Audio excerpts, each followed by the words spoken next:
to talk about child support in the state of Tennessee, Mr. James Watkins and Mr. Phil Hawkins, both individuals who have quite a bit of information in reference to child support in the state of Tennessee. And of course, Mr. Watkins, let's have you and Mr. Hawkins to give us some information in reference to your background, your education, and some of your experiences. And then after this first segment is over, then we'll be able to get into the second segment dealing with child support in Tennessee. First, let's give you about 2.5 or 3 minutes to talk about your background, your education, and some of your experiences, and after which Mr. excuse me, Hawkins will do the same. All right. My name is James Watkins. I'm a 44-year-old male. My background is I'm the president of the Dads Against Destruction. It's a program we try to help dads change their lives around to making better choices and decisions where they're going in life. My background in education, I attended Whites Creek Comprehensive High School. I left school in 1991. I left from there. I didn't graduate, but I did a few years later, wind up getting my GED. Then after I received my GED, I went on off to college in Flathead Valley Community College. That's in Montana, Kalispell, Montana. So that's my education. And what I did with child support is I've been dealing with child support for over 20 years. I have 2 adult kids, and the situation with that is the way it's been explained to me is I'll be paying child support, the rest of my life due to the way the state has set things up to where that you're not just only paying child support, but you also paying interest fees and back this and back that, and to where I'm paying more to the state that I'm paying to the child support right now. And so in a real sense, what you're saying here, Mr. Hawkins, Mr. Watkins, is that the state of Tennessee has some issues dealing with child support that the two of you and Mr. Hawkins will be able to talk about. But first, let's get some information from you, Mr. Hawkins, Phil Hawkins, in reference to your background, education, and what really brought you to us this morning. Okay, good evening. I'd like to thank you for us being here. I'm Phil Hawkins, the CEO of Dads Against Destruction. What brought us here is that it's time for us to stand up, man up, and get this out. A lot of men don't even want to work no more these days. So we out here now trying to advocate for the men, to get the men back in the household and get the system back. Right now, the system trying to raise our kids, and it can't happen like that.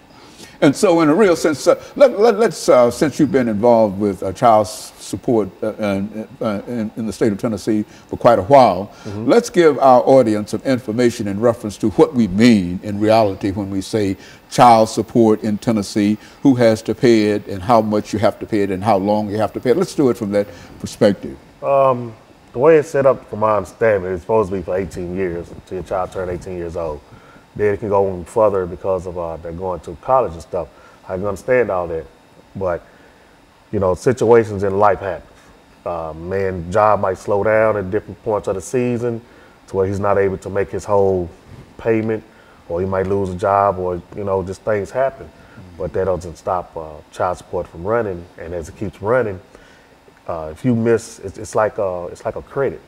If you miss a payment, if you don't pay your whole full balance, they're gonna charge you a late fee.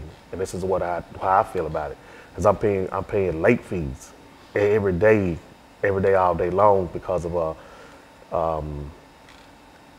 I'm just might be slow on getting the payment, makes me slow at work and stuff, and I'm not even making a payment. But it's just a system to where it's like it makes me feel like the state getting more out of it than the child is. And so, Mr. Hawkins, what we're saying is that when we talk about child support, we're not just talking about a simple kind of thing of buying diapers and baby food and et cetera for a certain time. But I think as Mr. Watkins has indicated, that he has been involved in it for more than 18, 20 odd years. And so, what we're going to do, Mr. Hawkins, is to take this first commercial break. We've got about a half a minute. Okay. And when we come back, we want you to talk about child support in the state of Tennessee by defining what we mean when we talk about child support and the impact that child support is having upon individuals. When we come back, you give us some statements in reference to your background, your education, and some of your experiences, and then we'll get into that part of it, and that will allow us to first get a definition Because I think a large number of folks, when they think about child support, generally think in terms of buying baby bottles and et cetera and et cetera. But it seems that we're talking about something that lasts 14, 15, 20 years. And I think that that's a different situation. And so when we come back, I feel what we'll do is to allow you to start us off. And we'll be back with our audience following this very, very short commercial break.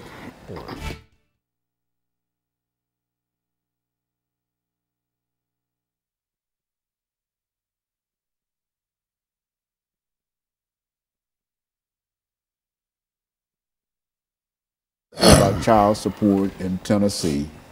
This is where you start, because you're going to have 4 minutes at least before you turn it over to him. You listen to what he's saying, and anything that you think that you might be able to elaborate upon or whatever, or to expand it or whatever. I'm learning something,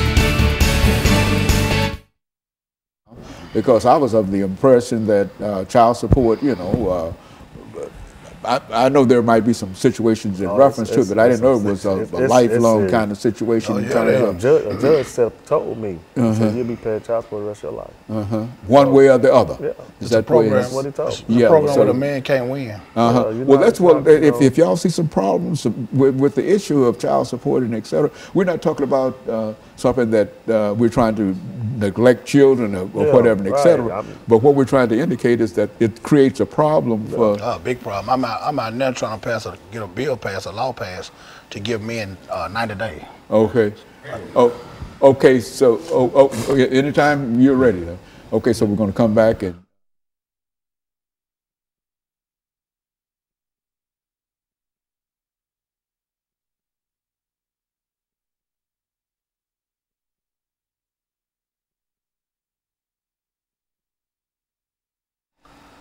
Thank you and welcome back to the second segment of the show for today. The topic is child support in Tennessee, and we have with us to talk about child support in Tennessee, Mr. James Watkins and Mr. Phil Hawkins. And so, Mr. Hawkins, let's see if we can get some information from you, because we were unable to get it the last time, from you in reference to your background, your education, and some of your experiences that led you to us this morning, and then make some statements in reference to child support in Tennessee, and then we'll move to Mr. Watkins and allow him to sort of finish this segment for the morning. Okay. Well, I came out of Glencliff High School, like my buddy here, didn't graduate, went through the system to graduate, get GED, and just got, you know, going through life changes, ups and downs. But we also been in the child support system, like he said, 20, 30 years, where we can't win, you know, and it's time for us to take back our stand on it. We keep falling for everything. We got to stand for something. And this child support thing, it got to be, well, the average man these days don't even want to work a job. You know, they taking half his check, the child at home don't get the money, the state taking all their money, and then you left with $100, $200 to feed for 2 or 3 kids. So that's what we man up. We're taking back our lives. We're addressing the issues now. It's time for us to, you know, do what we need to do to get these fathers back home. Maybe we stop some of this gun violence, you know, because the father's not there, he can't raise his kids. But if you bring a father in, he can discipline his kids. The state can't do it by itself no more. Now, when we talk about child support, and I think a large number of members of our audience might think in terms of supporting that child for a certain amount of years and et cetera. But what's your view in terms of child support, which is to say that you are paying for your child, yes, sir, but at the same time there are some issues that you like to deal with? Yes, sir. Well, I found out just the other day, I'm advocating child support every day. I just found out the other day I was with my kid's parents, my kid's mother, 24 years. And I just found out the other day I'm $139,000 behind on child support payments. So how that system add up? I was with my kids every day of their life, all 3 of them. But I'm behind, I take care of my kids. You know, it's how the system is trying to portray us as not doing, but because we're not paying the system. But we keep paying the system, we can't we can't feed the child. We gotta have something for a man to live. And so are you still with your wife? No, sir. But you're still paying for to support your children every day. And you feel that they're taking more money out of whatever salary you have. Yes, sir. And some of that money does not go to the child. None of the money go back. But the money, for the most part, goes to the state. Yes, sir. What do you think about that, Mr. Watkins? I mean, it is true. As as you just asked me, about going towards child, it's true. I've had the mother me call me and ask me, well, when is your job going to send the money? I said, what do you mean? It's coming out of my check. Well, they send it when they want to send it. And it causes conflict within the household. I've lost a house. I lost my family. I've lost cars. I've lost jobs and everything. I've lost my freedom over child support. And, you know, it took a real big toll on me mentally and emotionally because, you know, I desire to be home with my kids. My kids are my everything. And to take me out of my home because I fell behind on a bill, you know, that's like, come on, man, you're not just taking me out of home. What do you mean when you say to take you out of your home? How does that? When you take a person out of home, when you take a person's job from them, what is that man gonna do? He's gonna wind up trying to figure out a way to go out here and get some money. Right. Because if you love your kids, you're gonna revert to anything in the means necessary to get money to feed your kids or do what you can do. So yes, I've made some choices in life to where I started going towards the street life. Because of why? Because every time I turned around, I was getting harassed. I was getting harassed by the judges to the point to where they was like, well, this is the state law. So is it state law? Then okay, if I can't make this money, you taking all the money, my kids not getting fed, my lights getting cut off, this is happening.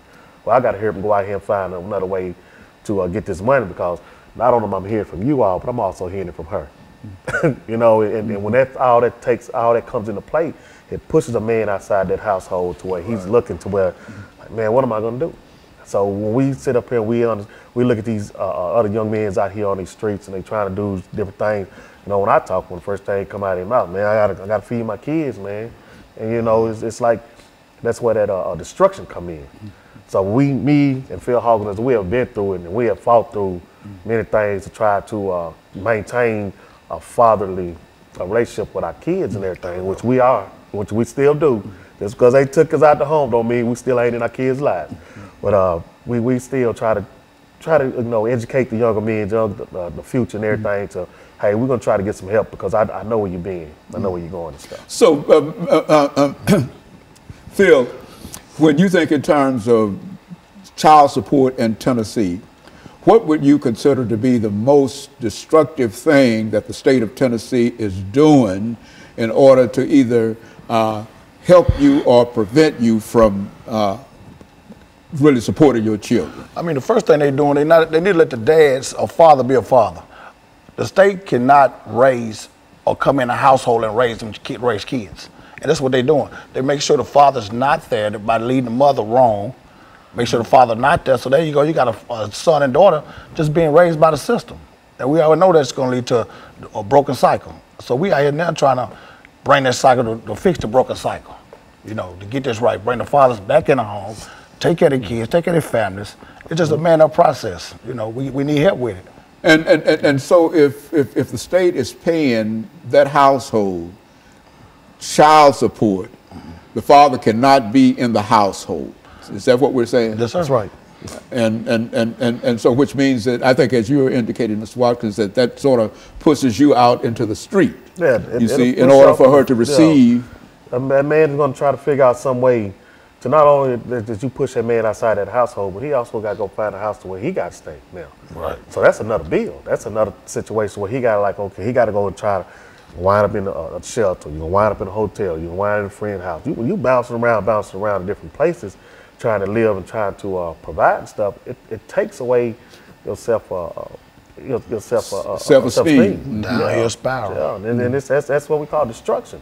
So it's when you know, it does a lot of good, but then also it does a lot of harm too.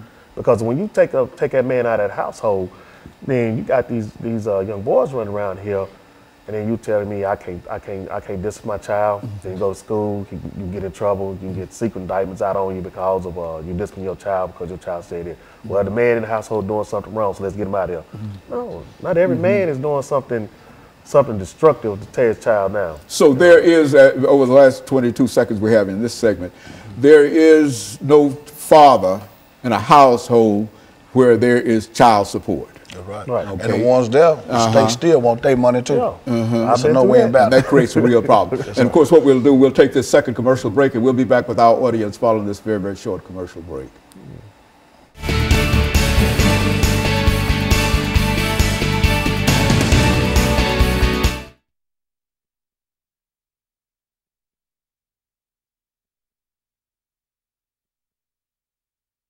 whatever you want to say in reference to it, because I mean, a lot of folks don't seem to understand this. I mean, when we say that he has to pay child support, we only think in terms of whatever child support that comes in. But the state takes that money.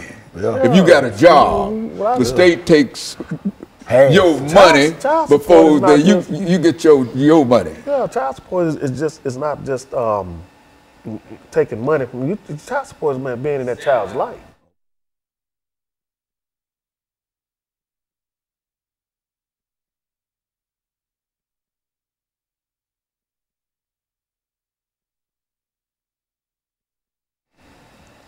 Thank you, and welcome back to the final segment of the show for today. We're talking to Mr. Hawkins and Mr. Watkins in reference to child support in the state of Tennessee. And let's see, Phil, if we can pick up with you this morning, and to have you to talk to our audience this morning about some of the issues that you have to face if you have to pay child support, and how long that child support can be, and et cetera. And then you say as much as you wish to about it over the next 10 minutes. And then Mr. Watkins will end us for the day with some of his observations in reference to it. Let's do it from that perspective. Right now, child support, currently you got to pay child support as long as that child is attending high school or they go to college, you still got to pay child support. And which in terms of that, it hurts the father, it hurts the whole family. We're trying to keep families together. We keep unity in the family, the mom and dad not arguing, everybody having, getting along. The kids can be more productive going to school. They're not listening to argument all night. The dad and mom having, everything going all right. But with this child support how it is now, it's just too much chaos in the home. The father not making the money he's supposed to make. He better can take care of himself. Then the state taking half his check, so he coming home with a half a check to take care of this family of 3 and 4. So that leads them to a broken cycle of despair. I mean, alcoholism, drug addiction, all that, comes in a part of it, because the man get to the man, what can I do? I'm just out here, And we're just trying to change a lot of that. We got a program now. We're trying to do it 90 days. Get each father 90 days. No child support. 90 days to get themselves together. Get a job, get yourself together, stand up. And then the child support can start taking some out, work out a little modification program with the father. What you can still get a mother $100 a month. But that's a whole lot better than taking half a man check. It's giving a man some kind of hope that he can be productive, he can go home, he can buy his kids a decent pair of shoes, diapers or whatnot. But right now how they got it, we just losing battle. We have to reform this. And so, Mr. Watkins, there are a large number of men, not only African-American men, but specifically we're concerned about African-American men today in reference to what we're talking about here. But there are a large number of African-American men that get caught up in this system of child support. If they get a job, you're telling us, then whatever that pay is, the state intervenes and takes part of that money before he can get the. Is that what we're saying here? Yes. Talk about that. When a man goes to court, I've been in a court situation where a judge actually told me, I'm living in the household with my kids, the mother and everything, and asked me was I paying child support, and I said, yeah. I'm thinking they're going to say, okay, you in the household, so we're going to stop it. He asked the mother, was he helping? He told me, yeah. Turned around, the judge told me keep paying. That's just one of the situations. Another situation is when a woman can call, a man can get out of jail. After he done his 81 days, 82 days, he can get out of jail, and they'll give him a review date to go back to court. And in that review date, that woman has the ability to call the judge and say, I want to speed up the process. So if that man doesn't have a job within that time the judge has allowed, well, guess what? He's going off back to jail. So child support in the real sense has the ability to land folks almost immediately in jail, and then take half of the paycheck. And on top of that, not only that you go to jail, but you also still pay child support. Yeah, child support still accumulating. So it's a law, they say, and there's nothing. It doesn't stop. It just does not stop. Just because you sit up there doing 90 days, 80 days, 6 months, 8 months, it doesn't matter. You're still gonna keep paying. You're still gonna keep paying in one way or the other. While you sitting there in jail doing nothing, or you sit out here in the streets doing nothing, they still gonna want that money. Now the state done away with the father. What's going on with the kids at home then? You know, the father not here. What's going on with the kids? The son growing up, he watching the neighborhood drug dealer. The daughter growing up watching her brother with the money. She want a boyfriend with the money now. She got a broken cycle. Here she goes, she's in the projects, she's pregnant with a couple of kids. The cycle continues. We have to reform this child support. But like you said, the black man, we're in trouble. Yeah. We won't have a second generation. How things going now? We got too much going against us as it is. You know, we trying to stand up and man up. We going out here every day. We feeding the homeless. I mean, we buy our own personal money.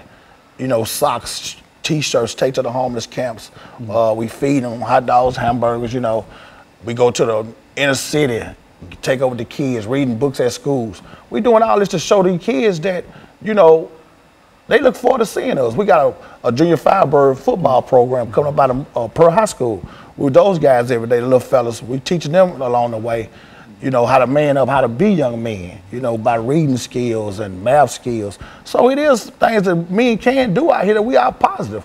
You know, instead of keep getting a bad rap for all this violence, now it's good men out here, and we just want to be known. You know, I mean, you know, and then another thing about it, the state does also use the child support system. They make it seem like it's benefit the woman, but they also, what is also doing is manipulating her to get that man out the house because they'll tell the woman, okay, well, if he's not, well, we're going to make him pay or we're going to send him to jail. And by the time the woman's got fed up with so much stuff, you know, her mind is going in a whirlwind and she's looking like, oh, what am I doing, what am I doing? So when the arguments start inside that household, when that fighting starting in the household, then that man is pushed out that household, and if he starts getting on his feet trying to do better, that woman gonna want a piece of it right now. And say, well, he got it, we need to go get it right now. So you got to give a person a chance enough to say, hey, okay, you got to let a man be a man and let him in his household and work it out. Because you keep pushing him outside the household, you just continue destroying that house. And when you do that, then that's when you're going to see a whole lot of jail system filled up. I look at this, you know, I think they building up another jail right now. Modern day slavery. Well, look here, is there any effort, and I think that you've already mentioned that there's an effort on your part to deal with the state legislature to pass a law and et cetera. What would such a law be like? And, what would such a law say? There'll be a 90-day program. In this 90 days, a man can man up, get a job, get himself together, get housing, get adequate clothes to go get a proper, you know, a job, a better job if need be, where he can reach a child support level or balance out. Okay, within this process, each month he would get a mom in return $100. You know, he's trying to get himself back up, just redeem himself. You know, that's what we got to do. We have to have that 90 days before they got a bill out now that's saying, when you go to the custodial parent and y'all can make an agreement to pay your child support on time for a year and they'll waive all your back pay. But these men need some immediate. You know, what if they don't have adequate shoes to go to an interview? Give them a chance to get on their feet where they can be productive citizens and then go into it. A person who might be arrested, Mr. Watkins, we're saying, for not paying child support, that he serves his time, and as soon as he's out of jail, he's been in jail for whatever that time might be, and as soon as he's out of jail, he has to immediately start paying child support. That's right. Is that what we're saying? And that's why you feel that there ought to be some kind of reform within the system. Help us out. We gotta give us a time frame. You know, 90 days. We can get out, get on our feet, get a nice decent job, get adequate clothing. You know, to be productive. You just coming out of jail, you behind. You know, everybody needs a system. Sometimes there's a lot of men who didn't choose the right path, but a lot of men who have. You have men in the household that's all working, that's all taking care of their kids, and they still is in the child support system. You know, so it's a no-win situation for us. So it's a real problem when a mother decides that she's going to have that individual, her husband, to pay child support,